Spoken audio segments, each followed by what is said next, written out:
Hi guys, welcome back to my channel. और आज हम करेंगे लीड कोड का question 81, search in rotated sorted array 2। क्या दिया क्वेश्चन में? There is an integer array num sorted in non decreasing order.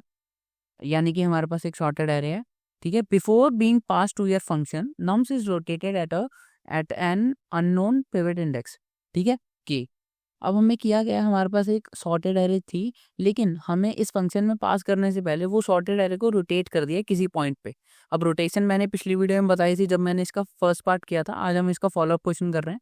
तो उसमें मैंने क्या बताया था, स्केच पैड पे देख लेते हैं। उस पे हमने देखा था, अ, देखो ये एरे थी हमारे पास, इसकी कॉपी बना लेते हैं और इसको यहाँ ले आते हैं, ठीक है। मान लो अगर ये एरे है, ये हमारी सॉर्टेड है, ठीक है। अगर ये हमारी एरे सॉर्टेड होती तो ये पार्ट इसके एंड पे आ जाता और एरे कुछ हमारी ऐसी दिखती, ठीक है। ऐसी हमारे पास एरे होती, रुको, ठीक है। ये हमारे पास एरे होती, लेकिन मान लो हमने इसे के स्टेप से रोटेट करना है, ठीक है। कोई भी पिवट इंडेक्स है के, इससे हमने रोटेट करना है। मान लो हमने इसे इसकी रोटेशन एक बार परफॉर्म की तो हमारी एरे क्या बन जाएगी? अगर हमने एक बार रोटेशन परफॉर्म की पीछे से, तो ये जो 6 है ये यहाँ से हट के आगे आ जाएगा। जैसे यहाँ से 6 हट के ऐसे आ जाएगा। अब हमने एक बार रोटेशन कर दी, ठीक है। अब हमने रोटेशन एक बार कर दी और अब मान लो हम एक और रोटेशन कर देते हैं, तो ये 5 उठ के 5 भी हमारा आ जाएगा आगे, ठीक है। 5 भी हमारा उठ के आगे आ जाएगा, ठीक है। ऐसे हमारी रोटेशन होती हैं। अब मान लो हमने इसे रोटेट किया, इस 4 को भी रोटेट कर दिया, ठीक है। 4 भी हमारा आगे आ जाएगा। ऐसे हमारी रोटेशंस परफॉर्म होती हैं। अब ये जो हमारी एरे थी 0 1 2 3 4 5 6, ये सॉर्टेड थी पहले से। हमने इसको 4 4 जो हमारा 4 जहाँ पे हमारा 4 एलिमेंट था उस वाले इंडेक्स से उठाया और रोटेट कर दिया, ठीक है। तो ये रोटेशन होती है। अब हमें करना क्या है, हमारे पास रोटेटेड एरे है, ठीक है। तो हमें करना क्या है कि given the array nums after rotation and an integer target, return true if target is in nums और false if it is not in nums. अब देखो हमारे पास एक टारगेट है, एक एरे है जो कि सॉर्टेड थी, लेकिन उसको रोटेट कर दिया किसी के इंडेक्स पे, ठीक है। तो ओ हमने उसमें सर्चिंग करनी है। अगर हमें अपना टारगेट मिल जा रहा है तो हम ट्रू रिटर्न कर देंगे, वरना हम फॉल्स रिटर्न कर देंगे। देखो लेकिन अब देखो, पिछले क्वेश्चन की प्रॉब्लम स्टेटमेंट भी यही कह रही थी और इस क्वेश्चन की भी प्रॉब्लम स्टेटमेंट लगभग सिमिलर लग रही है। लेकिन यहाँ पे एक एक्स्ट्रा चीज दी है कि पिछले क्वेश्चन में हमें यूनिक वैल्यूज थी, लेकिन यहाँ पे क्या लिखे हैं, not necessary will distinct values, ठीक है। तो हमने क्या किया था पिछले में, अपना कोड हमने एल्गोरिदम बनाई थी, लेकिन वो सिर्फ यूनिक के लिए चल रही थी, ठीक है। जो अगर हमारे पास डुप्लीकेट वैल्यूज हैं, मान लो हमारे पास 0 0 है इधर, ठीक है, 0 0 2 बार आ गया, तो उसके लिए हमारी वो एल्गोरिदम फेल कर जाएगी। लेकिन अब इसका सॉल्यूशन लिखते हुए हमें वो एल्गोरिदम आनी चाहिए, ठीक है। तो हम पहले उस एल्गोरिदम को कोड करेंगे। और वो एल्गोरिदम क्या थी कि हम सर्चिंग करने से पहले अपना लो और हाई तो बिल्कुल ऐसे ही, लो हम 0 पे रखेंगे और हाई हम एंड पे रखेंगे, और मिड हमारा स्टार्टिंग में रहेगा। मिड हमारा हमारा कैलकुलेट होगा, लो प्लस हाई डिवाइडेड बाई 2 से हमारा मिड कैलकुलेट हो जाएगा। अब हम हम अपने टारगेट को सर्च करने से पहले हम ये फिगर आउट करेंगे हमारा सॉर्टेड पार्ट कौन सा, ठीक है। आइदर हमारा, ये देखो हमारे पास 2 पार्ट बन रहे हैं यहाँ पे, एक है हमारा लो से मिड तक और एक है हमारा मिड से हाई तक, ठीक है। हमारे पास 2 पार्ट्स बन रहे हैं, इनमें से एक पार्ट सॉर्टेड होगा, 2 भी हो सकते हैं। अगर हमारी एरे को सॉर्ट हमने और अगर एरे हमारी रोटेटेड है ही नहीं, ठीक है, मतलब 0 से स्टार्ट हो रही है और एंड जा रहा है हमारा, किसी भी पॉइंट पे हमने रोटेट नहीं किया एरे को, तो मतलब वो अभी रोटेट होने के बाद भी सॉर्टेड ही है, तो हमारे दोनों पार्ट सॉर्टेड होंगे। लेकिन ऐसा है कि ये जो हमारी एरे है, इसमें हमारा एक पार्ट तो सॉर्टेड हो गई अगर रोटेटेड है, ठीक है। एक पार्ट तो मिनिमम सॉर्टेड हो गई होगा। तो अब हमने पहले फिगर आउट क्या करना है, पहले हमने फिगर आउट करना है कि हमारा रोटेटेड पार्ट कौन सा है। जैसे यहाँ देखो, यहाँ हमारे पास ये वाला पार्ट रोटेटेड है और ये वाला पार्ट, ये जो हमारा लो से मिड वाला पार्ट है, ये रोटेटेड नहीं है, ठीक है। हमने फिगर आउट कर लिया रोटेटेड कौन सा है। उसके बाद हम क्या करेंगे, हम उसके बाद चेक करेंगे कि अगर हमारा जो टारगेट है, अगर वो इस रोटेटेड वाले पार्ट में एग्जिस्ट कर रहा है, ठीक है, तो हम क्या करेंगे, अपने लो को आगे ले जाएंगे। लेकिन अगर वो एग्जिस्ट नहीं कर रहा, तो हम क्या करेंगे, अपने हाई को पीछे ले जाएंगे, ठीक है। अब देखो ये हमारा इस पार्ट में एग्जिस्ट, देखो मान लो हम टारगेट मान लेते हैं, हमारा 2 टारगेट है, ठीक है। 2 टारगेट है, 2 टारगेट है, तो हमारा ये सॉर्टेड पार्ट में एग्जिस्ट कर रहा है। और ये हम चेक कैसे करेंगे, हम एक चेक लगा देंगे कि अगर ये हमारा सॉर्टेड पार्ट है और हमारा जो एरे ऑफ मिड है वो हमारा छोटा है एरे ऑफ हाई से, ठीक है। इसका मतलब ये हमारा सॉर्टेड पार्ट है, ठीक है। उसके बाद हम चेक करेंगे कि अगर ये एग्जिस्ट कर रहा है, अगर टारगेट हमारा मिड की वैल्यू से बड़ा है और हाई की वैल्यू से छोटा है, ठीक है, तो हमारा यहाँ एग्जिस्ट कर रहा है और हम लो को आगे ले जाएंगे, वरना हम हाई को ले जाएंगे पीछे। इसको कोड करते हैं, कोड करने के साथ साथ हम समझेंगे। इंट एन बना लेते हैं हम हमारा नंबर्स का साइज, ठीक है। और हम एक इंट लो बना लेते हैं। लो हमारा स्टार्ट होगा 0 से, इनिशियली 0 इंडेक्स पे पड़ा होगा, और हमारा हाई इनिशियली होगा n-1 पे, ठीक है। n-1 इंडेक्स पे होगा, लास्ट इंडेक्स पे।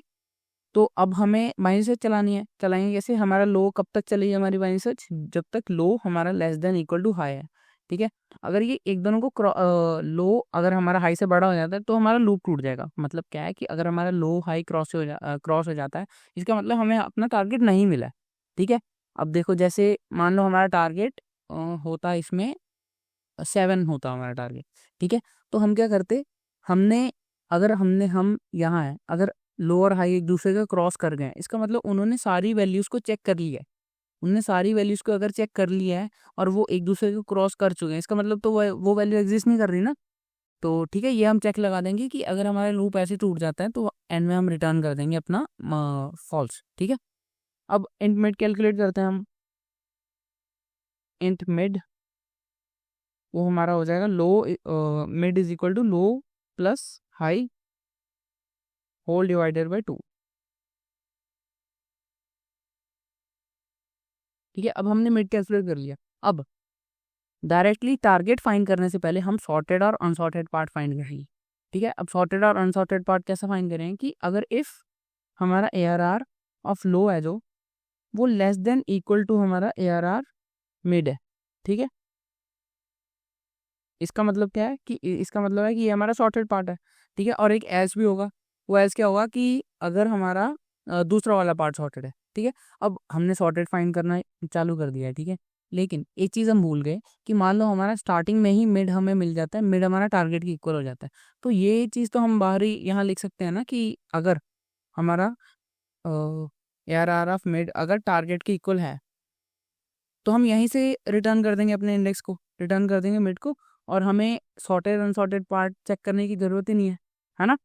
हमने सॉर्टेड और अनसॉर्टेड पार्ट तब फाइंड करना है अगर हमारा मिड हमारा टारगेट के इक्वल नहीं है, तभी तो, क्योंकि हम अपनी सर्च स्पेस रिड्यूस करेंगे। अगर हमें टारगेट मिड मिल गया है, टारगेट मिल गया है हमें मिड इंडेक्स पे, तो हम वहीं से रिटर्न कर देंगे, फिर तो हमें सर्चिंग करने की ज़रूरत ही नहीं आगे, ठीक है। अब मान लो हमारे पास एरे है, एरे मिल गई हमारे पास, हमें सॉर्टेड पार्ट मिल गया। अब सॉर्टेड पार्ट मिल गया तो इसमें भी दो कंडीशन लगेंगी। क्या लगेंगी कि मान लो इफ हमारा एरे इफ हमारा जो टारगेट है, ठीक है, टारगेट हमारा बड़ा है या इक्वल है किसके, ARR ऑफ लो के, ठीक है, and target is less then ARR of mid, ठीक है। यहाँ पे हमें इक्वल टू लगाने की जरूरत नहीं है, क्योंकि इक्वल टू अगर target equal to ARR of mid है तो ऊपर से रिटर्न हो जाएगा, ठीक है। तो यहाँ पे हमें ये कंडीशन दोबारा चेक करने की जरूरत नहीं है। अब अगर ऐसा होता है कि हमारा टारगेट ARR ऑफ लो और ARR ऑफ मिड के बीच में है, ठीक है, इसका मतलब क्या है कि इसका मतलब हमने अपने हाई को, अब ये देखो ये टेस्ट केस थोड़ा अलग है। क्यों अलग है? ऐसा करते हैं, इसमें 7 और ऐड कर लेते हैं। अब देखो, अब इसमें ना जो मिड होगा, अब इसमें मिड होगा हमारा 7, ठीक है। और हम इसमें मान लेते हैं हमारा टारगेट है 5, ठीक है। अब ये वाला पार्ट हमारा सॉर्टेड बन गया और ये वाला पार्ट अनसॉर्टेड है, ठीक है। इतना अब हमें सॉर्टेड पार्ट ये वाला मिल गया, लो से हमारा मिड वाला पार्ट सॉर्टेड है, और यही हम कंडीशन लगा रहे हैं, और हमारा टारगेट भी इसमें एग्जिस्ट कर रहा है।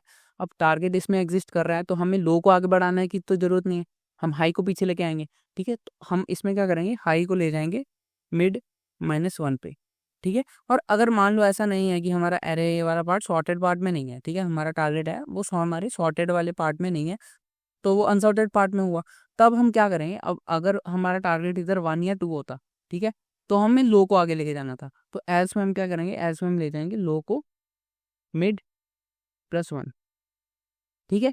अब लेकिन एल्स में क्या होगा, अब मान लो हमारा केस कुछ ऐसा होता कि हमारे पास ये 7 ना होता है, अरे ठीक है। अब ये 7 नहीं है तो हमारा सॉर्टेड पार्ट कौन सा बन गया, अब 7 नहीं है तो सॉर्टेड पार्ट हमारा हो गया ये वाला हमारा राइट वाला पार्ट सॉर्टेड हो गया, ठीक है। अब राइट वाला पार्ट सॉर्टेड है, तो अगर हमारा टारगेट इस सॉर्टेड पार्ट में लाई कर रहा है, वो हम चेक कैसे करेंगे? अगर लाई कर रहा है तो हम लो को आगे लेके जाएंगे ना।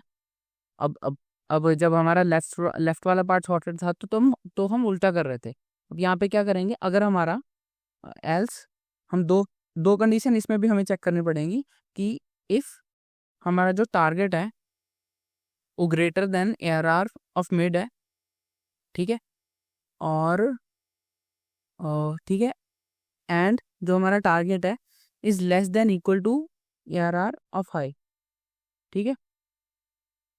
तो हमें क्या करना है, तो हमने पिछली बार हाई को हम पीछे लेके गए थे, लेकिन इस बार हम क्या करेंगे, हम अपने लो को आगे बढ़ाएंगे, लो को कर देंगे मिड प्लस 1, और एज में क्या चला जाएगा, एज में चला जाएगा हाई हमारा मिड -1 पे आ जाएगा, ठीक है, अगर हमारा सॉर्टेड पार्ट में लाइन नहीं करता है टारगेट, ठीक है। एंड में हम क्या करेंगे, एंड में हम रिटर्न कर देंगे -1, एंड में हम रिटर्न कर देंगे -1।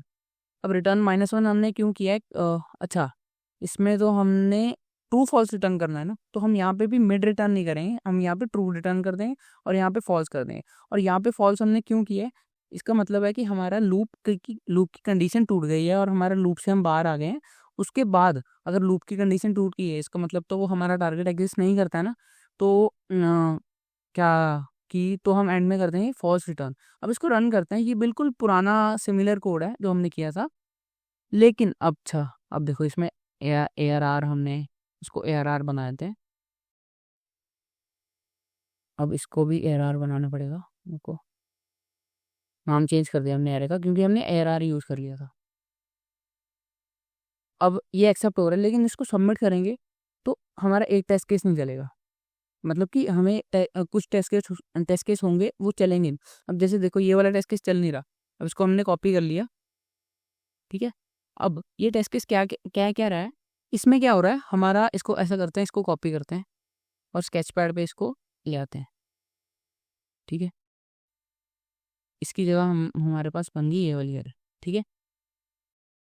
अब हमारे पास ये है, अब इसमें हम इनिशियली हमारा लो का रहेगा, हमारा लो हमारा होगा 0 पे और हाई हमारा होगा 4 पे, ठीक है, ये 4 इंडेक्स है, और 4 + 0 डिवाइडेड बाई 2 हमारा मिड आ जाएगा 2 इंडेक्स पे। अब हमें सॉर्टेड अनसॉर्टेड पार्ट इसमें अच्छे से पता नहीं चलेगा, क्यों? क्योंकि हमारा लो है, हमारा लो हमने सॉर्टेड अनसॉर्टेड की कंडीशन क्या डाली थी। अब यहाँ पे हमारा टारगेट 0 है, ठीक है, हमारा टारगेट यहाँ पे 0 है।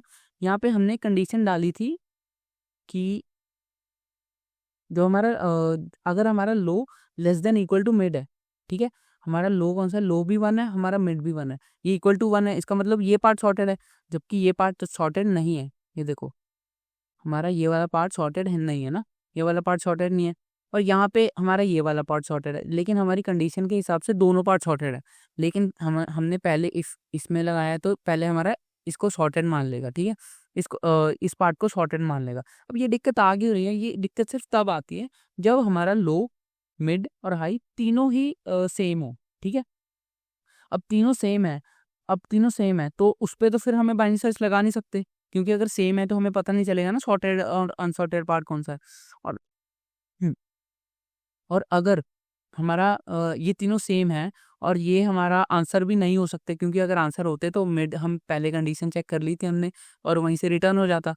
तो अब हम क्या करेंगे, इसको रिटर्न करने के बाद यहाँ पे अगर होगा हमारा टारगेट इक्वल होगा तो हम रिटर्न कर देंगे, वरना हम क्या करेंगे, हम यहाँ पे एक और चेक लगा देंगे कि अगर हमारा ARR ऑफ लो किसके इक्वल है, ARR ऑफ मिड के इक्वल है, एंड जो हमारा ARR ऑफ मिड है वो हमारा ARR ऑफ हाई के इक्वल है, ठीक है, मतलब तीनों वैल्यूज इक्वल है। तो हम क्या करेंगे, हम अपने लो को एक आगे ले जाएंगे और हाई को हम ले आएंगे एक पीछे, ठीक है। ये हमने क्यों किया है, और यहाँ पे एलसिफ लगा देंगे, ठीक है, यहाँ पे एलसिफ लगा देते हैं, क्योंकि इनमें से एक ही कंडीशन चलनी चाहिए। ये हमने क्यों किया है, ताकि अब देखो इसको करने का एक ही मतलब है कि हम इस पे बाइनरी सर्च लगा नहीं सकते थे, क्योंकि इससे हमें सॉर्टेड और अनसॉर्टेड पार्ट का पता नहीं चलेगा अगर तीनों की वैल्यू सेम है, ठीक है। अब इसको रन करते हैं, अब ये चल जाएगा, इसको सबमिट करते हैं, सबमिट भी हो जाएगा। अब देखो हमने बाइनरी सर्च को लगाया, अपने हिसाब से हमने बाइनरी सर्च को मोल्ड किया, लेकिन इसमें इसकी कॉम्प्लेक्सिटी क्या रहेगी, हमने एक लूप चलाया low less than equal to high, और हम फर्स्ट स्पेस को 2 से रिड्यूस करते जा रहे हैं, तो इसकी टाइम कॉम्प्लेक्सिटी तो हो जाएगी log n, ठीक है। और इसमें हमने एक्स्ट्रा स्पेस कितनी यूज़ की है, 3-4 वेरिएबल बनाया है जिसको हम कांस्टेंट एक्सेस स्पेस मान सकते हैं, ठीक है। तो this was all about the code, और अगर वीडियो अच्छा लगा हो तो like share and subscribe. See you next video with another amazing code. Till then take care, thank you.